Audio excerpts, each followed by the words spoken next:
లైంగిక వేధింపుల ఆరోపణల విషయంలో సీజేఐపై అతిపెద్ద కుట్ర జరుగుతోందన్న న్యాయవాది బెయిన్స్ అఫిడవిట్పై విశ్రాంత న్యాయమూర్తితో దర్యాప్తునకు సుప్రీంకోర్టు ఆదేశించింది. జస్టిస్ ఏకే పట్నాయక్కు దర్యాప్తు బాధ్యతలు అప్పగించిన న్యాయస్థానం సీల్డ్ కవర్లో నివేదిక సమర్పించాలని ఆదేశించింది.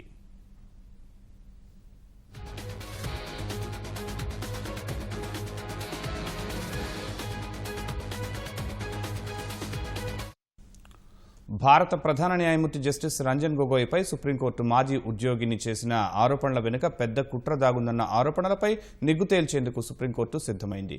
ఈ మేరకు న్యాయవాది బెయిన్స్ దాఖలు చేసిన అఫిడవిట్ ఆధారాలపై దర్యాప్తునకు సుప్రీంకోర్టు విశ్రాంత న్యాయమూర్తి జస్టిస్ ఏకే పట్నాయక్ను సుప్రీం ప్రత్యేక ధర్మాసనం నియమించింది. దర్యాప్తులో జస్టిస్ పట్నాయక్కు సాయపడాలని సీబీఐ, నిఘా విభాగం, ఢిల్లీ పోలీస్ కమిషనర్లను ఆదేశించింది.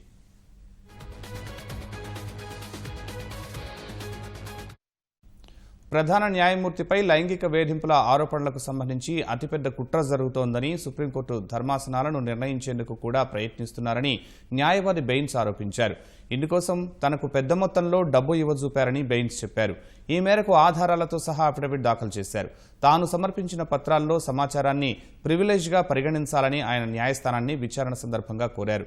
బెయిన్స్ సమర్పించిన వాటికి భారత ఆధారాల చట్టం 126 వర్తించదని ఏజీ వేణుగోపాల్ అన్నారు. అయితే ఎలాంటి పత్రాలనైనా పరిశీలించే హక్కు కోర్టుకు ఉందన్న ప్రత్యేక ధర్మాసనం సీజేఐని ఇరికించే కుట్ర ఆరోపణలను నిగ్గు తేల్చాల్సిందేనని అభిప్రాయపడింది.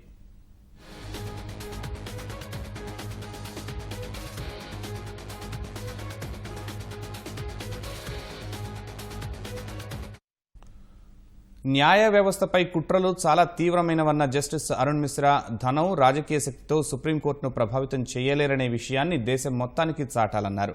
దేశంలో ధనికులు, శక్తిమంతులు నిప్పుతో చెలగాటమాడుతున్నారని ఆయన ఆగ్రహం వ్యక్తం చేశారు.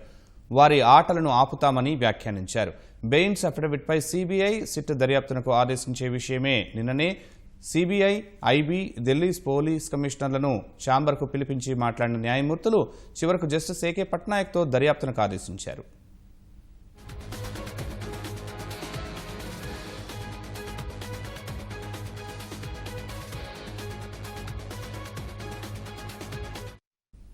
సీజేఐపై కుట్ర జరుగుతోందని బెయిన్స్ సమర్పించిన అఫిడవిట్పై జస్టిస్ ఏకే పట్నాయక్ విచారణ జరుపుతారన్న ప్రత్యేక ధర్మాసనం తదుపరి విచారణ నాటికి సీల్డ్ కవర్లో నివేదిక సమర్పించాలని ఆయన్ని కోరింది.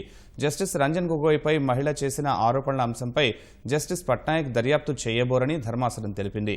ఈ దర్యాప్తు ప్రభావం సీజేఐపై ఆరోపణలకు సంబంధించి నియమించిన 3 సభ్యుల అంతర్గత కమిటీపై పడబోదని ధర్మాసనం వ్యాఖ్యానించింది. మరోవైపు జస్టిస్ రంజన్ గొగోయ్పై వచ్చిన ఆరోపణలపై నియమించిన అంతర్గత కమిటీ నుంచి తప్పుకుంటున్నట్లు జస్టిస్ ఎన్వి రమణ స్వయంగా ప్రకటించారు.